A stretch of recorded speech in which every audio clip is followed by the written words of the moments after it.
Hello and welcome to another edition of Monday with Miller. We are going to be talking about the law of navigation today from John Maxwell's 21 Laws of Leadership. Law of navigation. Anyone can steer the ship, but it takes a true leader to chart the course. And I love talking about the law of navigation because there's this great story, Charlie Brown. If you've ever watched Charlie Brown, a lot of people say I look like Charlie Brown, but I remember reading watching this one comic with Charlie Brown, and Lucy was blown away because everybody was marveling about Charlie Brown's ability to hit the target with archery. He was this great, bow and arrow. So she had to watch what was going on. So she went and she found Chuck, and she was watching through the bushes, and all of a sudden she saw Charlie Brown about to shoot an arrow into this blank fence. There was no target or anything, and all of a sudden, Charlie he pulls back his arrow, and he hits, and his arrow goes here. So there's his arrow, and then he comes over and he dips down and he gets the paint. And he starts drawing his target right here. And that's how Charlie Brown was always hitting bullseyes. And it makes me think, if you don't know where you're going, you'll never get lost, right? Or if you have no target to hit, you'll never miss. And that's what the law of navigation is about. That's what law of navigation is all about. Before you go into the woods, you want the map. Right? You want the map prior to going into the forest, prior to going through the trails. You don't want to be trying to find the map on your Google map when you're 10 miles deep into Umstead Park or wherever you might be. So whether or not you intend to be, you are the message that you communicate to other people. So what does that mean? It means that if you want to be an effective leader and have a lot of people follow you, you need to be able to navigate, right? To give people a vision and the tools necessary to navigate towards where you're going. If you're not prepared, it won't take other people very long to notice that you are not able to navigate. You're not even able to get out of your own way, let alone to lead people that way. When you think about this, I was watching football yesterday, and they were talking about the quarterback from New England, Tom Brady. Everybody knows him, Deflategate, and all his championships. And they were talking about how quickly he gets rid of the ball in less than 3 seconds. From 3 seconds from the snap. Sorry, from three seconds to the snap to when he lets go. And so, what does that mean? It means he's prepared. He knows exactly where he's going to throw the ball before the play starts. He knows by looking at the defense exactly where he needs to throw the ball and where his receiver is going to be. So that's incredible leadership. The fact that he knows, and there's a lot of trust. The trust that the receiver is going to run the right route, the trust that the center is going to get him the ball in a timely manner. There's so many moving parts on that, and that's your job as a leader, to put people in the right spots, right, in the right positions, the right opportunities to continually gain to navigate the organization to success. So let's talk about how you go through. What are the processes that lead to success? The processes to learn how to navigate to success. Number one, navigators draw on past experiences, right? So every past success and failure you've experienced can be a valuable source of information and wisdom to you. All right? Success teaches us of what we're capable of doing, and it gives you confidence that you can continue to gain more success. However, your failures can lead to even greater lessons, right? If you allow them to, if you fail to learn from your mistakes, you're going to fail again, and again, right? So that's the definition of insanity, is to try the same thing over and over again, but expect different results. So it's really important that you draw upon your past successes, but most important that you draw upon your past failures. Just this past weekend, we went out kayaking in the ocean, and it was pretty rough. And the first time that I tried to get out on my kayak, oh, I had a colossal failure. I was bruised and battered.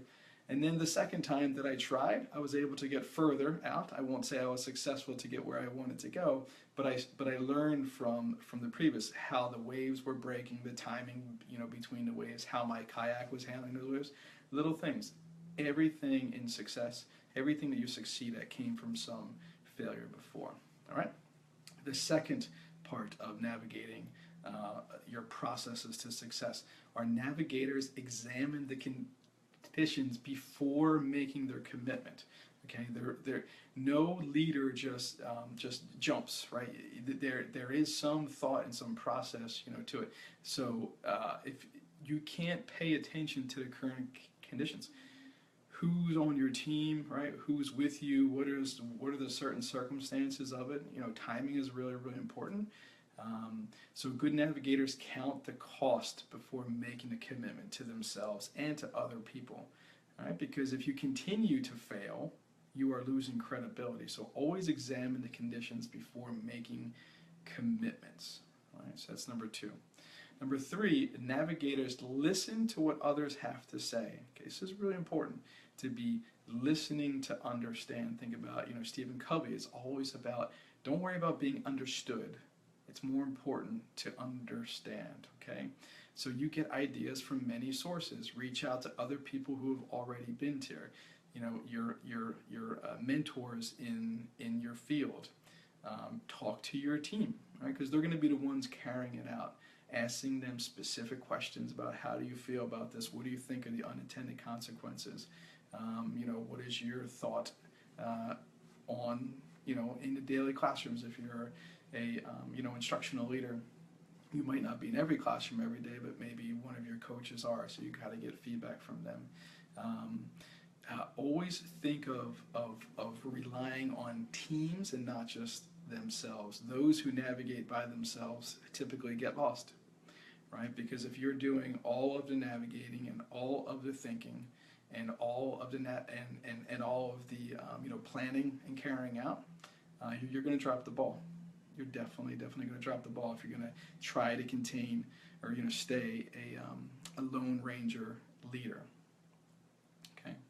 And the 4th one, navigators make sure that their conclusions represent both faith and fact. Right? So leaders have to possess a positive attitude at all times. If you can't make the trip in your mind, if you can't visualize it in your mind, you're not going to be able to take it into reality. Great leaders are great visionaries.